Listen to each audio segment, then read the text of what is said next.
అది 2012 కాదు, 2022. బాగా మా టీఆర్ఎస్ వాళ్ళు ట్రోల్ చేస్తున్నారు. 2012లో ధర్మేంద్ర ప్రధాన్ ఉత్తరం రాసిండంట, అయ్యా కేటీఆర్, ప్రైవేట్ ఏజెంట్లతోటి గిది కాదు, నీకు సంస్కారం ఉంటే నేను ధర్మేంద్ర ప్రధాన్ లెటర్ని ఇస్తున్నా మా మీడియా మిత్రులకి. ఇది కేంద్ర మంత్రి ధర్మేంద్ర ప్రధాన్ 2022లో జర కాన్ కోన్కే సునో, బావమరుదులు ఇద్దరు కూడా జర మంచిగా చూడుర్రి.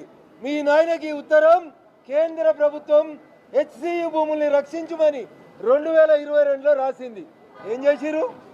23 దాకా ఉన్నారు కదా, ఎందుకు భూమిని ఎలిమినేట్ చేయలేదు? TRS has no local stand. ఇట్లా మాట్లాడితే రఘునందన్ కాంగ్రెస్ కి సపోర్ట్ చేస్తున్నారని మాట్లాడతారు కొంతమంది ఫాల్తు నా కొడుకులు. అరే ఫాల్తు నా కొడుకులారా, ఈ భూములకి ధర్మేంద్ర ప్రధాన్ దగ్గరకు పోయి కంప్లైంట్ ఇచ్చినాం, మా ఎంపీలం ఇచ్చినాం. ఈ భూములను కాపాడమని భూపేందర్ యాదవ్ పర్యావరణ మంత్రి దగ్గరికి మేం పోయినాం.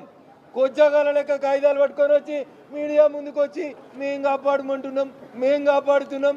ధర్మేంద్ర ప్రధాన్ ఉత్తరం రాస్తే చంద్రశేఖరరావు అనే ముఖ్యమంత్రి 2022 నుంచి 2023 దాకా ఎందుకు కాపాడలేదు భూములు?